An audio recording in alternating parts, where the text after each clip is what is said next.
Operation Sindoor Indian government ಅದನ್ನು function ಮಾಡಿ all 3 arm forces ಸೇರಿ ಆರ್ಮಿ, ನೇವಿ, ಏರ್ಫೋರ್ಸ್ ಅವರು ಮಾರ್ನಿಂಗ್ 1:45ಗೆ ಮಿಸೈಲಿಂದ 9 ಲೊಕೇಶನ್ಗಳನ್ನು ಧ್ವಂಸ ಮಾಡಿ ಅದನ್ನು ದೊಡ್ಡ ಕಾರ್ಯವನ್ನು ಇಂಡಿಯನ್ ಗೌರ್ಮೆಂಟ್ ಮಾಡಿದೆ. That is a big achievement.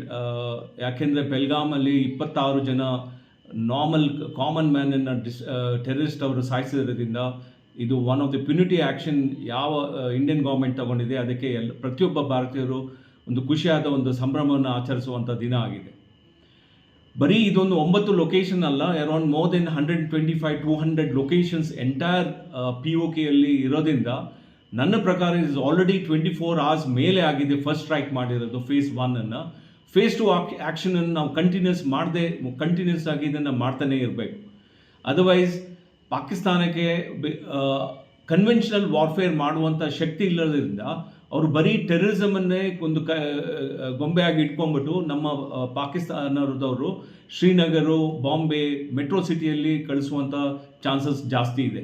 ಆಮೇಲೆ ಅವರು ಪ್ರಪಗಂಡ ಮಾಡೋದ್ರಲ್ಲಿ ಮಾಹಿರು ಪಾಕಿಸ್ತಾನವರು. ಸೊ ಫಾಲ್ಸ್ ಇನ್ಫಾರ್ಮೇಷನ್ ಕೊಡುವಂಥದ್ದು ಚಾನ್ಸಸ್ ಜಾಸ್ತಿ ಇರುತ್ತೆ. ಅದರ ಮೊದಲೇ ನಾವು ಮತ್ತೆ ಫೇಸ್ 2, ಫೇಸ್ 3 ಆ್ಯಕ್ಷನನ್ನು ಕಂಟಿನ್ಯೂಸ್ ಆಗಿ ಮಾಡ್ತಾನೆ ಇರಬೇಕು. ಯಾಕೆಂದರೆ ನಾವು ಏನು ಮಿಲಿಟರಿ ಇನ್ಸ್ಟಾಲೇಷನ್ ಆಗಲಿ ಅವರ ಸಿವಿಲ್ ಪ್ರಾಪರ್ಟಿಗೆ ಆಗಿ ಈ ಅಟ್ಯಾಕನ್ನು ಮಾಡ್ತಾ ಇಲ್ಲ. ನಮ್ಮ ಮೇನ್ ಏಮ್ ಏನಂದರೆ ಟೆರರಿಸಮ್ ಪಾಕಿಸ್ತಾನಲ್ಲಿ ಇರಬಾರ್ದು ಅದನ್ನು ಮೋಸ್ಟ್ಲಿ ವೆಸ್ಟರ್ನ್ ಕಂಟ್ರೀಸ್ಗಳು ಸಪೋರ್ಟ್ ಮಾಡ್ತಾ ಇದ್ದಾರೆ.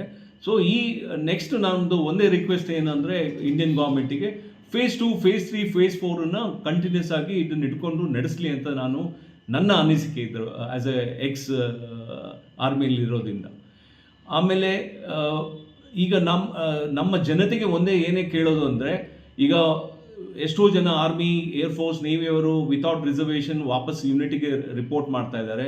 ಸೊ ಅವರಿಗೆ ರಿಸರ್ವೇಷನ್ ಕೊಡುವಂಥ ಒಂದು ಕೆಲಸ ಆಗಲಿ, ಅಥವಾ ಅವರ ಫ್ಯಾಮಿಲಿಗಳು ಮೇಲ್ಗಡೆ ಈಗ ಬಾರ್ಡರಲ್ಲಿ ಇರ್ತಾರೆ, ಅವರಿಗೆ ಇದ್ರ ಬಗ್ಗೆ ಜಾಸ್ತಿ ಮಾತಾಡದೆ ಬರೀ ಮಾರಲ್ ಸಪೋರ್ಟ್ ಕೊಡಲಿ, ಅವರಿಗೆ ಬ್ಲಡ್ ಡೊನೇಷನ್ ಮಾಡಲಿ. ಆಮೇಲೆ ಈಗ ಆರ್ಟಿಲರಿ ಶೆಲ್ಲಿನಿಂದ ಕ್ರಾಸ್ ಬಾರ್ಡರ್ ಶೆಲ್ಲಿಂಗ್ ನಡೀತಾ ಇದೆ ಅಲ್ಲಿಗೆ. ಯಾಕೆಂದರೆ ಆ ಜನಗಳನ್ನು ಫಾರ್ವರ್ಡ್ ಏರಿಯಾ ಇರುವಂಥ ರೈತರು ಇರ್ತಾರೆ, ಓಲ್ಡ್ ಏಜಲ್ಲಿ ಇರ್ತಾರೆ, ಮಕ್ಕಳಿರ್ತಾರೆ, ಅದನ್ನು ಅವರು 40-50 ಕಿಲೋಮೀಟರ್ಸ್ ಬಿಹೈಂಡ್ ಕರ್ಕೊಂಡು ಹೋಗಿ ರಿಲೀಫ್ ಕ್ಯಾಂಪ್ ಇರುತ್ತೆ ಅಲ್ಲಿಗೆ ಅವರಿಗೆ ಬಟ್ಟೆಗಳ ಸಪ್ಲೈ ಕೊಡೋದಾಗಲಿ, ಅಕ್ಕಿಯನ್ನಾಗಲಿ, ಮಾರ್ನಿಂಗ್ ಹೆಲ್ತ್ ಇಶ್ಯೂಗೆ ಏನು ಬೇಕು ಮೆಡಿಸಿನ್ಸ್ ಆಗಲಿ, ಇದನ್ನೆಲ್ಲ ಕಳಿಸುವಂಥ ನಮ್ಮ ಭಾರತದಲ್ಲಿರುವಂಥ ಒಳ್ಳೊಳ್ಳೆ ಸಂಸ್ಥೆಗಳು ಇದನ್ನು ಕಾರ್ಯವನ್ನು ಮಾಡಬೇಕು ಅಂತ ನಾನು ಅನಿಸಿಕೆ ಇಟ್ಟಿದ್ದೀನಿ. ಇದು ಹಿಸ್ಟ್ರಿ ನೋಡಿದರೆ ಸರ್ಜಿಕಲ್ ಸ್ಟ್ರೈಕ್ ಒಂದು ಸತಿ ಮಾಡಿದರು, ಬಾಲ್ಕೋಟಲ್ಲಿ ಏರ್ಫೋರ್ಸನ್ನು ಮಾಡಿದರು. ನಮ್ಮಲ್ಲಿ ಭಾರತದಲ್ಲಿ ಯಾವ ಡೈಮೆನ್ಷನ್ಸಲ್ಲಿ ವಾರ್ಫೇರ್ ಮಿಸೈಲ್ಗಳನ್ನು ಯೂಸ್ ಮಾಡ್ಬೋದು ಅದನ್ನು ಮಾಡಿದ್ದಾರೆ.